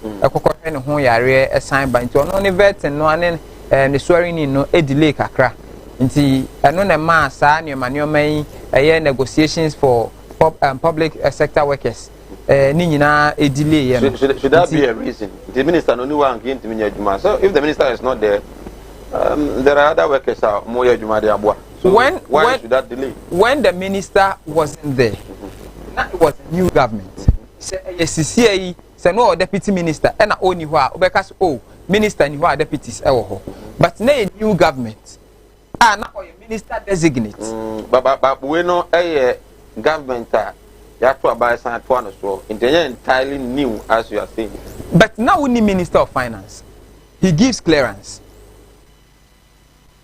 but what I say no na no mark na mo de o maka no minister no yare ntina mutimi de o maka 8 months because am na say de o maka 8 months midwives and nurses trainees yeah allowance onya we allowance ana oh yes allowance 8 months and yemenya we minim say almost 4 months 8 months oh okay then I'm sure minister ebedi hujuma na say 8 months na dey abeka 4 months say 4 months asem ne ka so akofa 8 months 8 months say kan 4 ne ho abeka 4 mama na there will 4 na first 4 ne ka o ka first o say first 4 months na so akofa 8 months asem oba me say midwives training nurses no munya abotre minister of finance honorable Ken for yata obeye bibia kama ma omo allowance nim say de omo hwe dear trainee message omo twa message no enche ebesu ama obia akoma atone.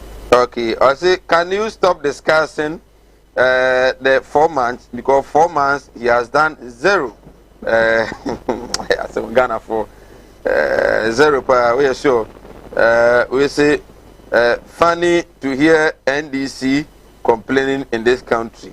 Okay, Anajebi, that's what you know. Councillor. Yes, Mike. Yeah, 4 months. 4 months. On the timetable, no, dear, send you would want to say, I buy for an abandoned year. Now, was where we and also I say, obey ministers or don't obey Juma.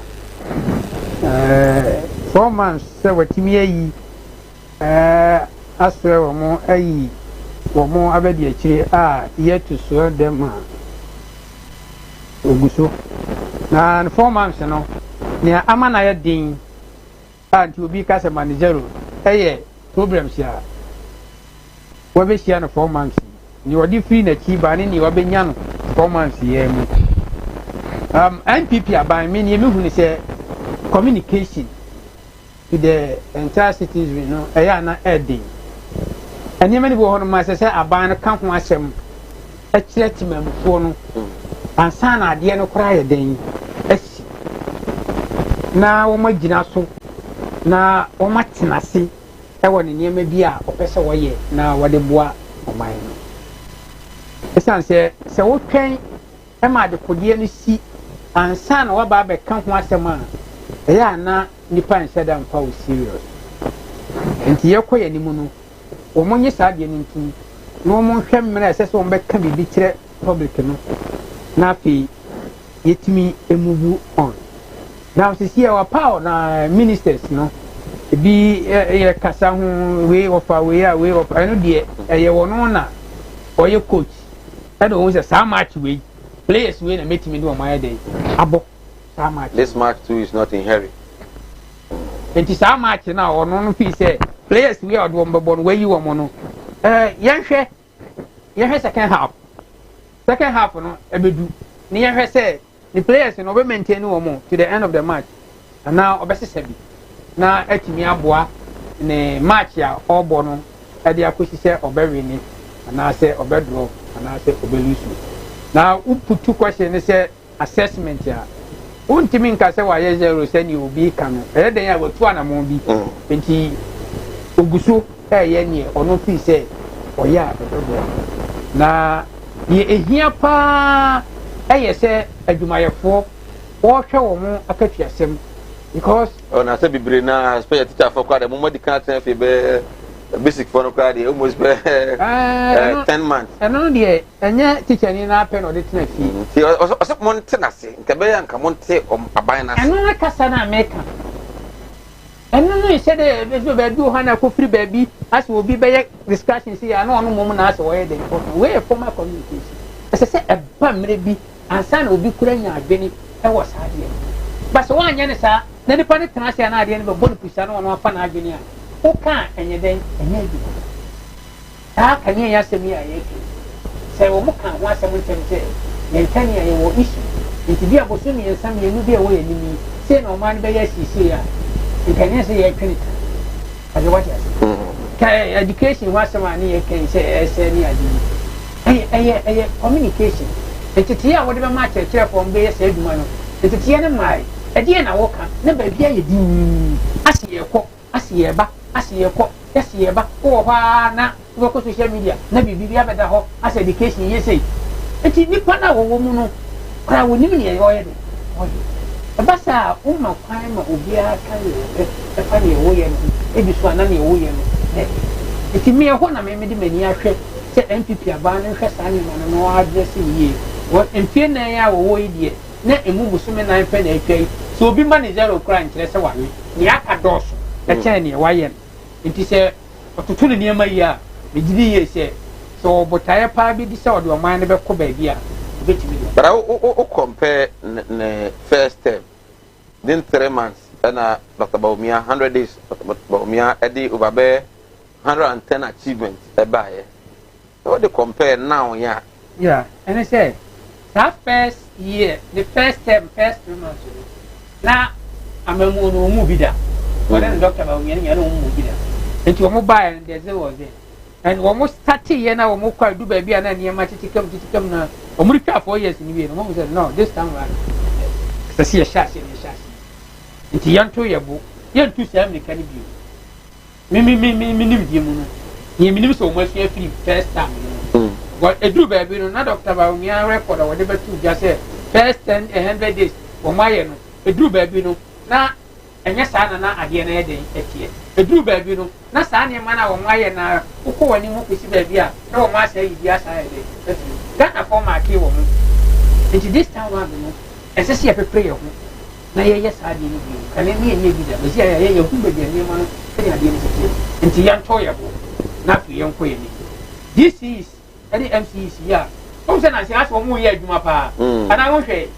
So we are present, a man of it. Means that we bet me a year, Jumano, but you are not doing the work. You see, will be a person maintaining animal care. If you move, I'm saying 1 year, bring them, if you must also a year, what do you call it? Health exercise and reverse cleaning. At the Tigata money a day. I think to call the Bimokran so stressor or communities, no, or why Dammy I say no, a pure. No, I just slippers, no, and I say, oh, say I didn't say, you see, one was a new headache. And I'm encouraging another good body. It's here 2 million young man. Right. Or if you're 90, near 1 year, but what Ghana, open fear now way, and yet, as soon as we call, now Ghana for say, or Yadi Papa be, and I obey and I'm more into a month of a man. Yeah, you knew so why I give you a walk mine. Then you was the Anyanis idea. Any master Ghana, idiot. Then you'll be a man, Ghana, and my Metanasiaka said the BSC, not a jealous of the BSC. Now, you're quite from one strategic plan for the nation. And so say you can't see us, and so say you can't near them, send a can in name, and maybe away. If it is 10 years from now, okay. Young again, we are by now, but you are not going to deliver upon your manifesto. Right. So, but Elidu was not could be one or lobby so maybe on more pressure eluding some of you. I said the appointing authority was the president and Kwanse. But I said any day, and they can see me say, and I'm Cosiano, I told Boko and I'm Cosiano. Was say, Ubiana 1 year more first, or then another 1 year mano. The nano a car, Sankophone and 1.2 view. It tells you, say, the grassroots, so no, it would to me. The appointment of MMDCs, or lobbying in meaning say party, like the party at the district and constituency has a say. I am for all religious leaders all have a say. Inti minim ena obi anso baby or lobby fa. Say me no tell me make a say alidu minim say or lobby fa ha na say o pebiem ana o pebiem a na meditro. Minim say o pebiem ana o pebiem. Ya tete say am follow but say me catch say mate say alidu lobby biem a na meditro. That's what describe it allegedly. Oh, elections can be say what now mu say am for na kan say mo trans na me ba mate be ya te be say ade no mutaka betwim enye de oba win ni kwa say e boka fra bi almost say onye party ni enti na discover so panya election one panya na me sha say me catch on bi say de je one panya na say what trans no o say ade no he me boka yi mo makwa akwala obewu timne me nakra moka no ke kotokofo omu coach ba omu bo 3 matches or 2 matches omu she ni nyina omu she bi kram say 4 say mu coach ya baso last Saturday ko she no media ma share omu na mu interview supporter ba ko say wa he matches ni nyina say di coach na tem because we lose match ye lose a election o lose a en sembe o ga say nye be bia na mu lose a dromo so for lose a no ma mo omo wonte oh adai say Mike ye na mu na wa say Mike me so wonte say diska me so wonte mo na mo address that say Mike me so wonte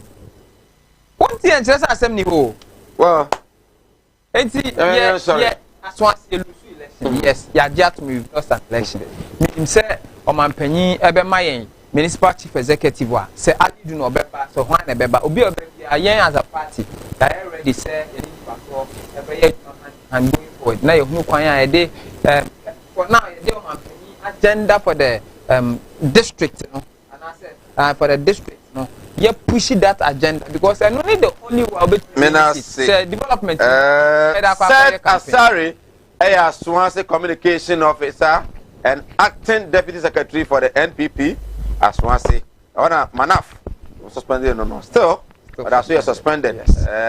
President and so vice president officers were free up so you know actually no I do end me every ni otini kasa so and Eugene Yabua and so a counselor and educationist also otini committee edit Sir Mike on behalf of the crew at the must say nyame adoma otena ebisia yakramo